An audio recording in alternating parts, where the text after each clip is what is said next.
হয়েছে আশানুরূপ, কোথাও কোথাও প্রত্যাশার থেকেও ভালো, কিন্তু ন্যায্য বাজার দর না থাকায় চরম দুশ্চিন্তায় পড়েছেন চাষিরা। পূর্ব বর্ধমান জেলার পূর্বস্থলী 1 নম্বর ব্লকের নিমতলা এলাকার চাষিদের অভিযোগ, প্রতি বিঘা জমিতে 80 থেকে 85 মণ পর্যন্ত ফলন হলেও বর্তমান দামে সেই পেঁয়াজ বিক্রি করে কোনোভাবেই লাভের মুখ দেখা যাচ্ছে না, বরং খরচ তুলতেই হিমশিম খেতে হচ্ছে। চাষিদের বক্তব্য, গত বছর যেখানে 50 কেজি পেঁয়াজের দাম ছিল প্রায় 750 টাকা, সেখানে এবছর একই পরিমাণ পেঁয়াজ বিক্রি করতে হচ্ছে মাত্র 350 থেকে 380 টাকায়, অর্থাৎ 1 বছরের ব্যবধানে প্রায় অর্ধেক দামে নেমে এসেছে বাজার মূল্য। অনেকেই বলছেন, এত কম দামে পেঁয়াজ বিক্রি করলে পরিবহন খরচ ও আড়ত খরচ মেটানোর পর হাতে কার্যত কিছুই থাকছে না। দাম নেই তো এবার খরচা উঠবে না, যা সার ওষুধ দিয়ে যা চাষ করা হয়েছে এবার খরচাই উঠবে না, বিক্রি কোনো খরিদ্দারি নেই, সেরকম সেদে দেওয়ার মতন। গত বছরের তুলনায় কেমন এবছর দাম? গত বছরের চাইতে এবার কম, অনেক কম। আমার 1 বিঘা আছে।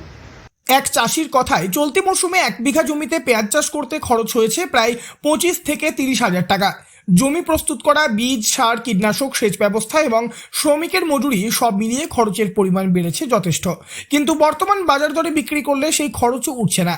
চাষিদের আশঙ্কা, এভাবে দাম কম থাকলে আগামী দিনে পেঁয়াজ চাষে আগ্রহ কমে যেতে পারে অনেকের।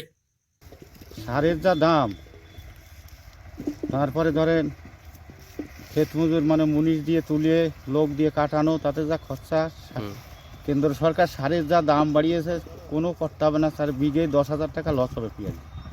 4-5 বিঘে পেঁয়াজ। এবার আবহাওয়া ভালো, ফলনটা খারাপ না, মোটামুটি ফলন, কিন্তু দাম একদমই নেই, কোনো খরিদ্দারি নেই। কৃষি নির্ভর কাল্লা মহকুমায় পেঁয়াজ অন্যতম প্রধান অর্থকরী ফসল হিসেবে পরিচিত। মহকুমার বিস্তীর্ণ এলাকায় শীতকালীন পেঁয়াজ চাষের উপর নির্ভর করে বহু পরিবার।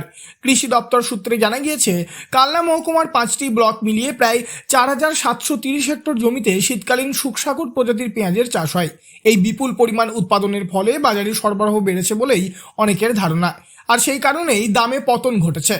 তবে চাষিদের দাবি, বাজার নিয়ন্ত্রণে যথাযথ পদক্ষেপ না নেওয়ায় তাদেরই ক্ষতির মুখে পড়তে হচ্ছে। বাজার দর নিম্নমুখী থাকায় এখন উদ্বেগ আর অনিশ্চয়তার মধ্যেই দিন কাটছে চাষিদের। পূর্ব বর্ধমান থেকে বনোয়ারিলাল চৌধুরী, লোকাল 18 বাংলা।